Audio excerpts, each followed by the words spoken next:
Rising MMA superstar Dillion Danis is finally set to make his return to combat sports after being sidelined for 3 long years. Believe it or not, the 29-year-old will not be making his comeback inside the cage as he gears up to take on YouTuber KSI in an exhibition boxing match. And while he'll definitely be making millions, he had to pay Bellator a hefty fee for permission. Stay tuned for more on the story. First up, pay to win. Dillion Danis shocked everyone when he announced he'd be fighting KSI in a boxing match instead of making his much-awaited comeback to Bellator. The MMA superstar is still under a Bellator contract though, and when he's done with the boxing match, he'll eventually have to return to the cage. But fighting KSI wasn't as simple as everyone thinks. Danis claims he had to pay Bellator boss Scott Coker a hefty fee to fix the fight, since Showtime and DAZN are their rivals. While making an appearance on the MMA Hour hosted by Ariel Helwani, Dillion bragged about how he paid Scott a lot of money to fight, way more than what a UFC fighter makes to fight. It's a lot of money. What I'm paying Coker to let me fight is more than probably every UFC fighter makes. Honestly speaking, it sounds like one of those pay-to-earn games when you gotta pay at the start to win the rewards. El Jefe claims he's going to be making way more than that, and by way more, he means better numbers than the likes of UFC superstars Israel Adesanya and Conor McGregor. It's not really a surprise though, since there's a lot more money in boxing than there is in MMA. And about the whole paying Bellator thing, no one from their side has confirmed it, not even the boss. Coker only reminded everyone that Danis was still with them, and the whole reason for letting him fight KSI was to not hold him back. The fight is set to go down on the 14th of January in the Wembley Arena in London. Next, Coker's mad. The Bellator CEO might have given him the green signal to go box, but that still doesn't mean he's not mad at him. Even when reporters flocked to him asking about Dillion's comeback to combat sports, he wasn't too happy about the boxing match. The big comeback should have been in MMA, which I agree, but why not just beat up a YouTuber for a effing ton of money? We're gonna play the devil's advocate here. What would possibly happen if he ends up losing? Since Coker has already made a public statement he's still with Bellator, it would not only ruin his chances in boxing,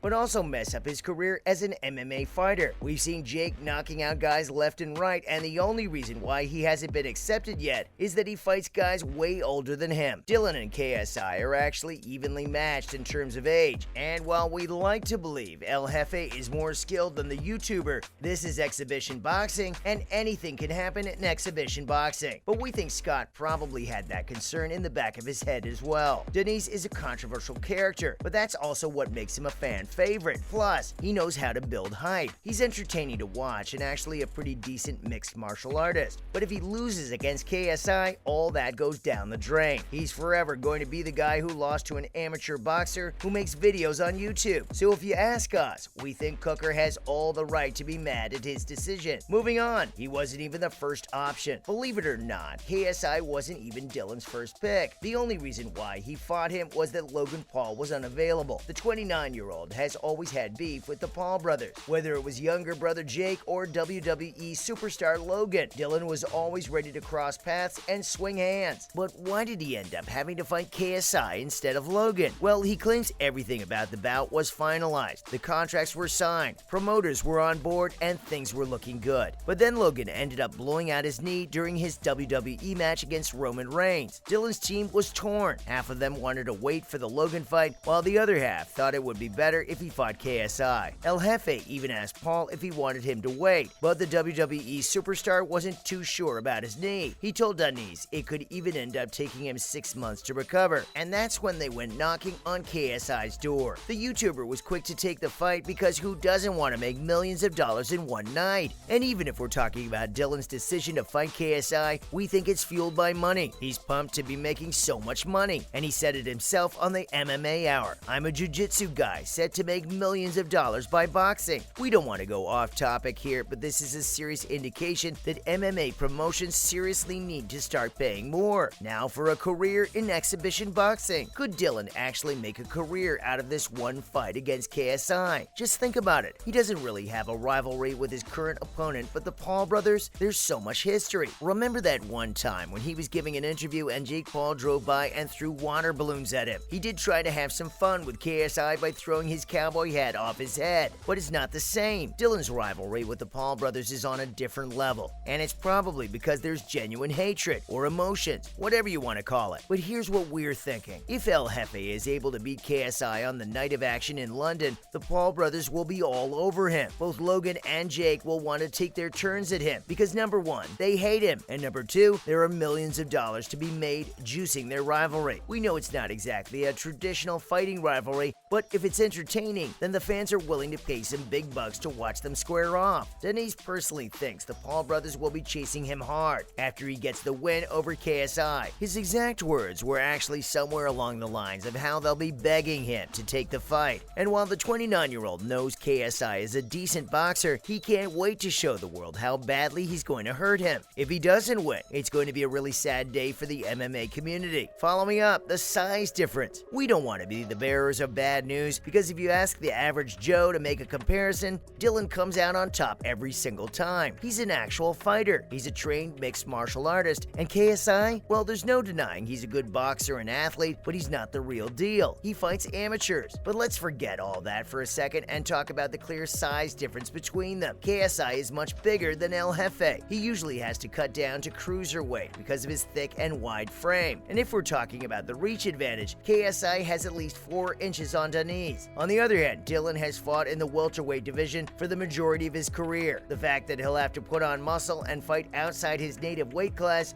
might end up presenting some problems. For starters, it might mess with his movement since he's not used to carrying an extra 30 to 35 pounds. He's going to lose all that agility, and it's going to make his striking significantly slower. KSI, on the other hand, is actually coming in lighter than what he's usually at, so he's going to be feeling much looser and more comfortable. We're not going to say Dillion will lose because of the reach and weight difference, but these two factors will probably end up determining the course of the bout. Also, we're not sure if you've noticed, but he exposes himself a lot whenever Danis is on the offensive. That's easy pickings right there for KSI. Up next, he sucks at taking a punch. We don't want anyone to get the wrong idea when we say Dillion is going to have a tough time against KSI. We're huge fans of combat sports, and we think MMA fighters are the toughest guys out there. But there are unspoken rules to the game, and since one-punch knockouts are a thing, the 29-year-old will need to be very careful. He can't be exposing himself because even though KSI isn't a professional boxer, he's not the one to miss out on opportunities. Every time Danis exposes himself, the YouTuber will cash in by trying to land a one-punch knockout. And judging from his previous fights, the CEO of Misfits Boxing definitely has enough punching power to trouble the Bellator star. Also, we didn't want to say this, but it's the truth. Danis sucks at taking a punch. We haven't seen anyone freeze up like him after getting hit in the face, and you could say he's not used to it because he never gets hit, but when he does, he usually loses most of the time. So when you pair all that up, the weight and reach difference, the punching power, and Dillion's offensive style, KSI sort of edges out a victory, at least on paper. Last but not least, the rehydration clause. With about a week left in the bout, Danis is already threatening to pull out because of a rehydration clause common in boxing but not in MMA. El Jefe will have to weigh in 2 times on fight day instead of once. He claims they're trying to handicap him, but that's not the case. That's just how it is in boxing, and if he really wants that big paycheck, he better be willing to adjust to the rules. That's it from our side, folks. So what do you think? How much did Scott Coker charge Dillion to fight against KSI? And is this bout going to be an upset? Let us know in the comments below. Remember, don't forget to hit the like button and subscribe to our channel for more exciting videos in the future. Thanks for watching, guys, and we'll see you next time.